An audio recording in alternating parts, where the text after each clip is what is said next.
Strike, तुम लोग करोगे पाकिस्तान पे हमला, ये तुम लोगों की हकीकत है। दी एंड ऑफ इंडिया। मैली आंख से भी देखने की कोशिश ना करना, तुम लोगों की आंखें आकर हम निकाल लेंगे। एक किताब जो मैं तमाम हिंदुस्तानियों को रेकमेंड करना चाहूंगी, खुशवंत सिंह साहब की ये किताब है, अगर मैं मास्टरपीस कहूं तो गलत नहीं होगा।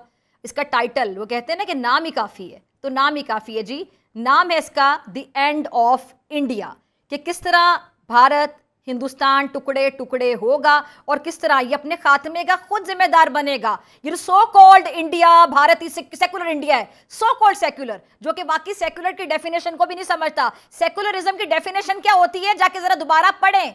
वहां पे कोई माइनॉरिटी सेफ नहीं है, खा वो मुसलमान हो, खा वो क्रिश्चियंस हो, खा वो सिख हो, वो अपने राइट्स के लिए, जो उनके बेसिक राइट्स हैं, हुकूक हैं, बुनियादी हुकूक हैं, उनके लिए बाकायदा स्ट्रगल कर रहे हैं, फाइट कर रहे हैं, जिद्दोजहद कर रहे हैं। वो हुकूक जो देना रियासत की जिम्मेदारी होती है, भारत की रियासत उनको वो हुकूक नहीं दे पा रही। इबादत गाहों में वो जा नहीं पाते, अपनी जो मजहबी रस्मात है उनको वो प्रॉपर तरीके से परफॉर्म नहीं कर पाते। वहां पर जब भी ईद उल अजहा आती है, बड़ी ईद आती है, तो जब गाय को कुर्बान किया जाता है, तो वहां पे किस तरह ये जो वहां पे जो बहुत ज्यादा इस तरह की सोच रखने वाले हिंदू हैं, इंतहा पसंद हिंदू, मैं तमाम हिंदुओं से मुखातिब नहीं हूं, उन लोगों से जो कि इंतहा पसंद सोच रखते हैं, बीजेपी के सपोर्टर कह सकते हैं, क्योंकि नरेंद्र मोदी की सोच क्या है वो आपके सामने है। उसके सपोर्टर की सोच जाहिर बात है उस जैसी होगी तो ही उसका वोटर होगा। वहां पर किस तरह चाकू छुरियां लेकर मुसलमानों पर ये चढ़ दौड़ते हैं, उनको मारने के लिए चढ़ दौड़ते हैं और जबरदस्ती उनसे जय श्री राम के नारे लगवाए जाते हैं। इस किताब को सब लोगों को पढ़ना चाहिए और मेरे ख्याल से मैं रेकमेंड करती हूं,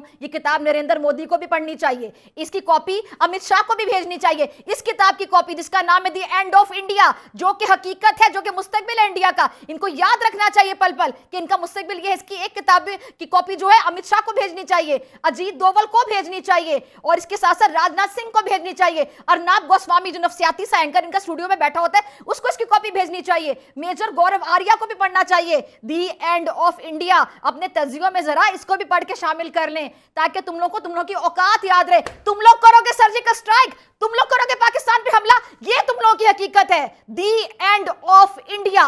और इसके साथ साथ मैं जरा ये भी कहना चाहूंगी कि वहां पे बड़े जो थिंक टैंक्स बैठे हुए हैं, वहां पे ऐसे आर्टिस्ट जो कि बहुत काम करते हैं, इंसानी हुकूक के लिए काम करते हैं और लोगों के लिए आवाज़ उठाते हैं, ऐसे ऐसे लिरिक्स लिखते हैं। वहाँ पे जावेद अख्तर साहब, मैं उनका जिक्र इसलिए कर रही हूँ कि जावेद अख्तर साहब आपके लिरिक्स मैंने भी बड़े पढ़े हैं, आपके जो बहुत से गाने हैं उनको हमने भी सुना, क्योंकि हम हसद नहीं करते, हम हसद नहीं करते कि क्योंकि टैलेंट अगर सरहद से पार बैठा है तो हम हसद करें। टैलेंट की सर कोई सरहद नहीं होती। तो जावेद अख्तर साहब आप जरा लिखे ना, नरेंद्र मोदी साहब जो जुल्म कर रहे हैं, जुल्म की दास्तानें रकम करें, क्यों नहीं लिखते आप लिरिक्स। और मैंने तो ये पढ़ा था, हम लोगों ने जो खबर सामने आई थी और आपके मीडिया ने रिपोर्ट किया था कि जावेद अख्तर साहब और शबाना आजमी साहिबा जो है वो अपनी मनपसंद जगह पे घर नहीं खरीद सकते। क्यों जी? क्योंकि जावेद अख्तर साहब और शबाना आजमी साहिबा मुसलमान हैं। आप लोग अपनी मनपसंद जगह पे घर तक नहीं खरीद सकते थे, फिर घर खरीदने के लिए आपको क्या करना पड़ा, जरा बताना पसंद करेंगे। और आमिर खान साहब, मैंने आपकी बहुत सी पिक्चर्स देखी हैं, आपकी बहुत सी मूवीज देखी हैं, आप चुनकर टॉपिक लेकर आते हैं। आपने फिल्म बनाई थी तारे ज़मीन पर, जिसने आपने बताया था कि वो बच्चे जो निगलेक्ट हो रहे होते हैं, जो बच्चे डिफरेंट होते हैं, उनको किस तरह ट्रीट करना चाहिए, उनके वालिदैन को। और आपने टाइटल भी बड़ा अच्छा लिखा था उस पिक्चर का, ये तारे ज़मीन पर।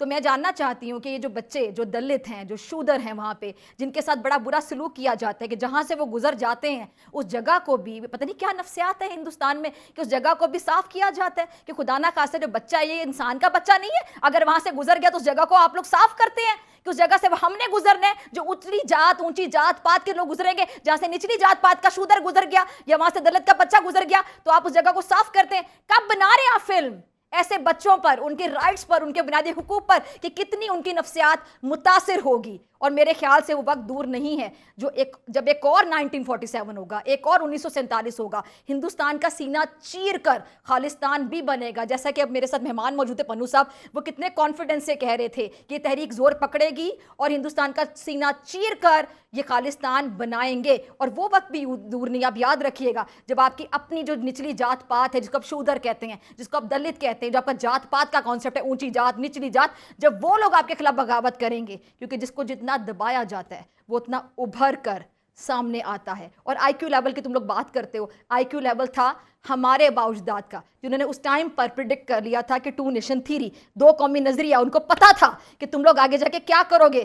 तभी तुम लोगों का सीना चीरकर पाकिस्तान को वजूद अमल में आया था अल्हम्दुलिल्लाह, और पाकिस्तान कायम है, हमेशा कायम और दायम रहेगा इंशाल्लाह। मैली आंख से भी देखने की कोशिश ना करना, तुम लोगों की आंखें आकर हम निकाल लेंगे।